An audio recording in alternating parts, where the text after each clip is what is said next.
Welcome to the sad and terrifying platinum of Signalis. This is a game that seemingly came out of nowhere, dropped a very interesting teaser trailer, and instantly became one of my most anticipated releases. Like with most games, however, it went to the dreaded back catalogue pile to live out its launch in obscurity. It's been some time since release, and it's time for Signalis to cosmic horror its way back into my heart and mess with my head. I want to preface this by saying it's fast become one of my favourite games of recent memory. There's a top 10 list in my head somewhere. That list gets harder and harder to put in order as more awesome games get added to it. So at first glance, Signalis has similarities to Resident Evil and Silent Hill, with the radio especially prevalent. Also shared is combat, exploration and puzzles. The deeper I got, the more of a masterpiece I saw just below the surface. Rarely have I seen such confidence in art style, music and storytelling, whilst also remaining vague, obscure and open to interpretation. This all elevates the classic survival horror gameplay to create something truly special. You'll be exploring, finding key items, solving puzzles, and yes, engaging in combat, but it's the details that make the game shine. Every detail feels intentional and has meaning. Every character, enemy, and environment has a story to tell. The real-life music, art, and literature in the game are carefully selected to appear, all with their own very deep meanings and relevance to the story and characters. This ensures the mysteries of Signalis will stay with you long after you earn the platinum. The narrative tells a delicate tale, and it's going to be difficult for me not to champion it without spoiling anything, but thankfully we are mainly here for the trophies, so I can give you an idea of what's in store for you as you go for the platinum.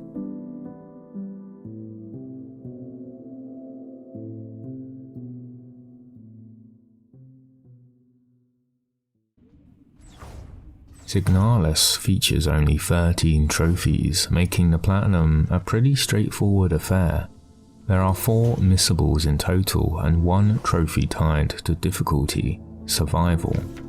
This leaves 7 unmissable story related and finally the platinum itself.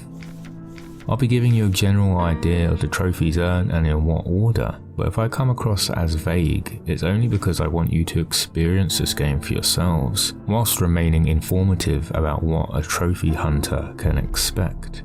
This is not a definitive guide, more so my thoughts and experience with the game. So with that being said, my main recommendation is 2 playthroughs, one on whatever difficulty suits you best between easy and normal, so you can get used to the game whilst enjoying it to the fullest. Then a second, more focused playthrough on survival difficulty, where enemies deal more damage and behave differently, namely being more aggressive. Survival difficulty can be offset somewhat by the generous save system, as long as you don't mind backtracking to the save rooms present in the game. I think your first playthrough should be completely blind for maximum enjoyment. I couldn't wait to do a second playthrough personally, equipped with more knowledge of the story and characters. Regardless of what difficulty you choose, you'll start your journey waking up on the Penrose Deep Space Scouting Ship. You are Elster, a replica, a biomechanical humanoid created by a company specializing in workforce and military applications. Other replica units exist, each with their own designations, functions, and most importantly, personalities.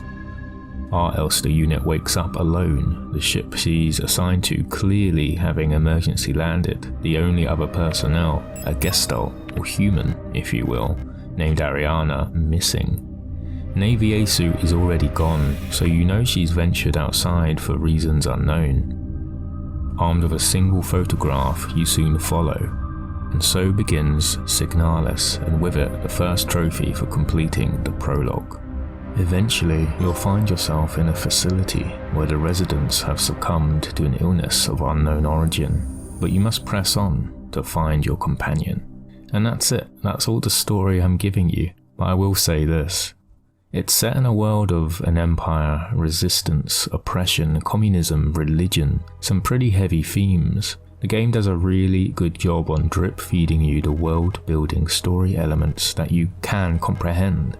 And the stuff you're not meant to comprehend, the cosmic horror elements, it's all presented in a way that's almost grounded but still obscure.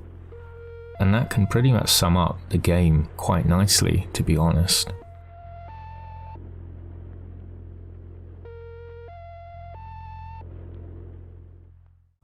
I'm not going to touch upon the story trophies that you'll earn throughout the chapters, but know all 7 of the story trophies are unmissable. I will then focus on the missables, as that could impact how many playthroughs you'd like to do. The first missable trophy is to simply die, and if you complete the whole game without getting this, then hats off to you. It's a difficult game, even on normal. As you're progressing through the facility, you'll encounter plenty of ambushes and different enemy types. Ammo will be scarce and you'll have to use your wits to survive. Inventory management plays a massive part in Signalis, allowing only 6 items to be carried with you at any time. This includes weapons, their respective ammo, health, and of course, key items. Having not enough ammo or sub-weapon items will lead to a swift death. There are some wonderful systems in this game, like the radio I mentioned earlier, that you can tune to different frequencies, which is way more Metal Gear Solid than Silent Hill. My favourite thing though, is that enemies can return from the dead. You'll need to spend a flare resource on bodies to burn it up completely, to prevent it from raising again. Not only does this invoke scenes from one of my favourite horror films, The Thing, but it takes directly from my favourite Resident Evil remake mechanic, where you must burn the bodies of zombies you down with kerosene and a lighter to prevent ordinary zombies becoming the much feared Crimson Heads. It adds a terrifying suspense layer to the game that even if you down enemies, you know they can return at any point, unless you spend the rare resource that are flares. The layers go through to the combat as well, with tackling enemies and kiting, both very legit tactics as you navigate the areas. In true survival horror fashion, it is much better to avoid combat, as the less resources spent the better. The second and third missable trophies in the game are for obtaining 2 weapons. Firstly, a revolver found inside a gun case that requires a key to open. Not much of a spoiler, so look out for the hunter's key that opens the weapon case box. Secondly, a rifle that a side character uses that needs to be gifted to you. This also comes down to needing the correct item, so hopefully this out of context item doesn't really spoil anything for you. The trusty handgun and ever reliable shotgun are great, but sometimes you just need an anti-armor nitro slug to get the job done. The fourth and last missable trophy is for dying 16 times. Earning this trophy might come naturally, but I didn't get this myself until attempting the hardest difficulty on my second playthrough. Progress can be checked on Elster's diagnostics page. These yellow triangles will fill up, and once you've seen 16 blue screens, the trophy will be yours the next time you load up your save. And that's it for the first playthrough, to be honest. I know I'm keeping it purposely obscure, but you'll earn all 7 story trophies for completing the game, including a trophy for one of the endings. I'm not going to say how many endings there are, but the trophy simply asks you to earn any of them, so it doesn't really matter. I will say the different endings are affected by your gameplay and actions, how aggressive or cowardly you are, time spent in safe areas, how many enemies you've downed, the kind of things that show your resolve to keep your promise.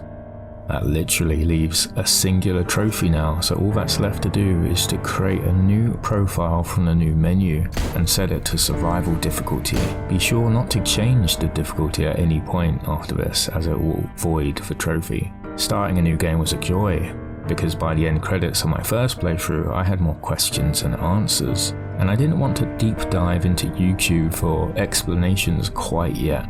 I wanted to discover more on my own, and that I did, but not without hardship.